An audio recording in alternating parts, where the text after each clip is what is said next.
Arratsaldeón, muchas gracias, señor presidente. Señor García Danero, ¿sabe cuál es el problema?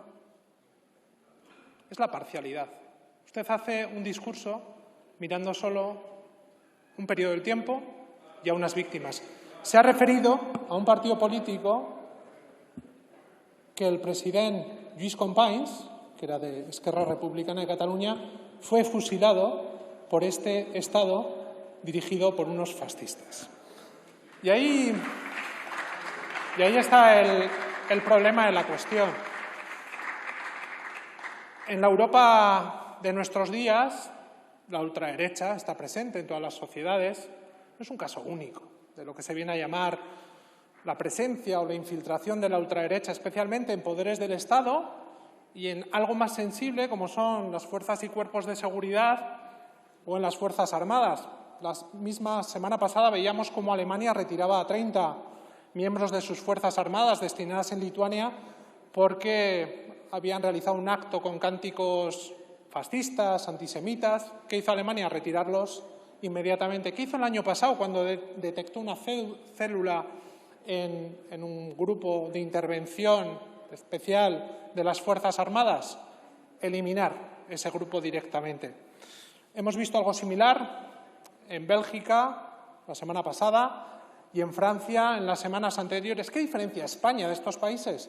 Pues algo que es el relativismo y el negacionismo. Y lo hemos visto. Y el señor del Partido Socialista no quería entrar en materia. Luego ya pues el señor García Danero y el señor Oblanca pues directamente negacionismo de libro, ¿no?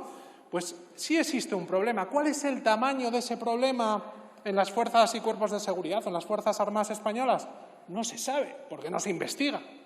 Que digo yo que estaría bien que se investigue no solamente por los que decimos que existe un problema, sino por aquellos que lo niegan. Precisamente para eso, para demostrar que no existe. Pero nada, negacionismo y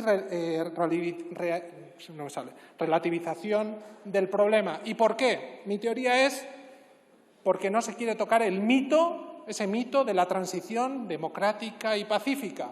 Porque en España el problema no es ex novo, viene de lejos, viene hace 42 años y siempre ha persistido ahí con más o con menos fuerza. Yo cuando pregunto, habitualmente en la Comisión de Interior o en la de Defensa, los diferentes ministros me dicen que son anécdotas, que es anecdótico y que las fuerzas y cuerpos de seguridad y las Fuerzas Armadas defienden el ordenamiento constitucional. Claro, si yo le pregunto a la ministra de Defensa alemana si las Fuerzas Armadas alemanas defienden la Constitución, me dirá que por supuesto, pero si le pregunto si hay un problema de infiltración de la extrema derecha, me dirá que también y cómo están luchando contra él.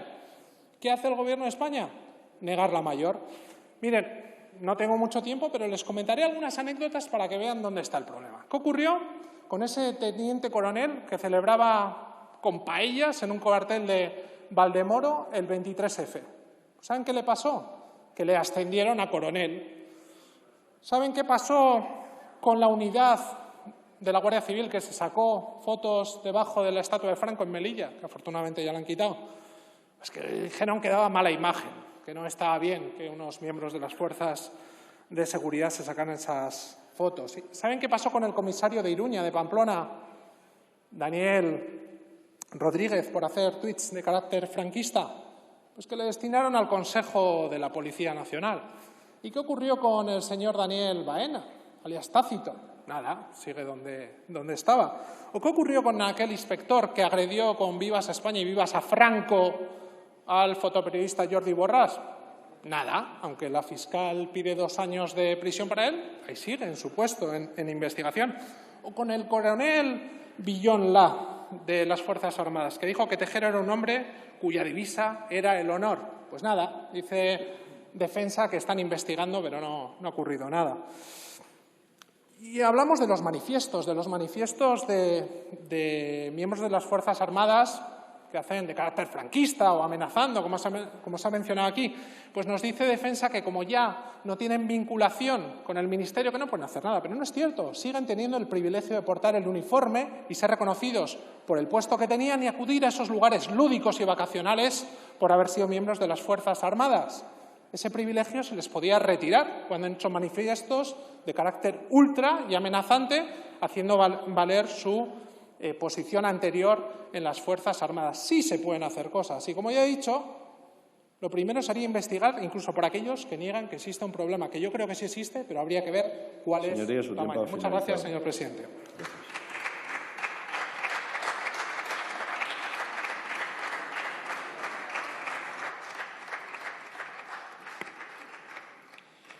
Por el Grupo Parlamentario Vasco, EAJ-PNV, tiene la palabra el señor Aguirrechea Urresti.